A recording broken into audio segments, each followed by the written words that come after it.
pôle de la majorité, ce n'est pas moi seul. J'ai cité mes camarades, j'ai cité les autres, les ministres et autres, à dire le peu qui marchait. Et moi, j'ai mis le curseur, je n'ai jamais dit que tout marchait, j'ai dit qu'il faisait une croissance de 5%. Même si il y a du passif, il y a de l'actif. Normalement, pour qu'il y ait un bilan positif, l'actif doit être plus important que le passif. Mais mon rôle, ce n'était pas de mettre le curseur sur le passif. L'opposition faisait très bien ça. Mon rôle, c'était de mettre sur l'actif. Mais à un moment donné, on se rend compte qu'effectivement, le passif est tellement grand que même les petits actifs que nous avons, les petits résultats, étaient en deçà non seulement des attentes, mais des possibilités.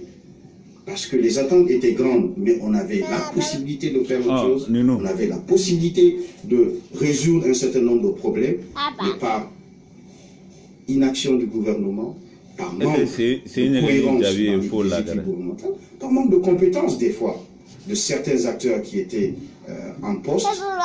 Les résultats n'ont pas pu suivre. Vous entendre parler, on a l'impression que vous avez donné des conseils, mais est-ce que vous êtes arrivé à dire un nom formel?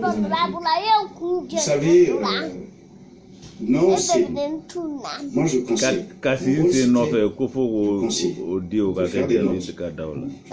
j'ai fait un certain nombre dans ce sens, de conseiller ceux qui sont en charge de la marche du pays, de leur dire à un moment donné, ça ne marche pas, stop, on va droit au mur.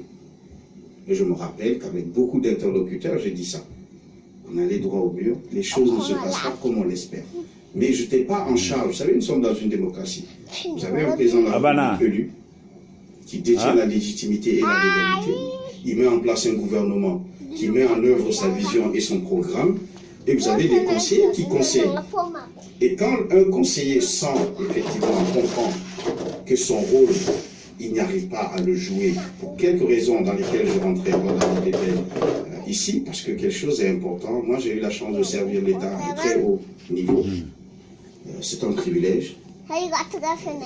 J'ai décidé de démissionner pour des raisons qui me sont miennes. Je n'ai pas voulu, vous avez remarqué que j'ai gardé un long silence de près de 8 mois sur ce qui s'est réellement passé, parce que ce n'était pas de mon rôle. Pour plusieurs raisons, je pense qu'on y reviendra. Mais j'ai fait mon job de conseiller. Et quand j'ai compris qu'effectivement, ça ne servait plus, j'ai décidé de quitter. La communication a un coût, surtout la communication présidentielle. Est-ce qu'on peut avoir une idée de votre budget quand vous étiez à la communication? Budget pour la communication du président de la République. Je pense que je ne pourrais pas m'étendre sur ça. C'est des zones que je ne souhaite pas dire. Ceux qui sont en charge actuellement à la présidence ou dans les ministères savent exactement c'est quoi le budget de la communication du président. Je pense que c'est un dysfonctionnement aussi. Mais les gens pensent qu'effectivement il y a un gros budget. Ce n'est pas le cas. Mais moi je ne souhaite pas personnellement m'étendre sur le budget de la communication du président. Mais c'est dit aussi que si vous êtes parti, c'est parce que quelque part vous faisiez de l'autopromotion au lieu de soigner l'image du président de la République. Qu'est-ce que vous répondez? Oui, vous savez, dans une activité politique, ceux qui ne font rien critiquent ceux qui essaient de faire quelque chose.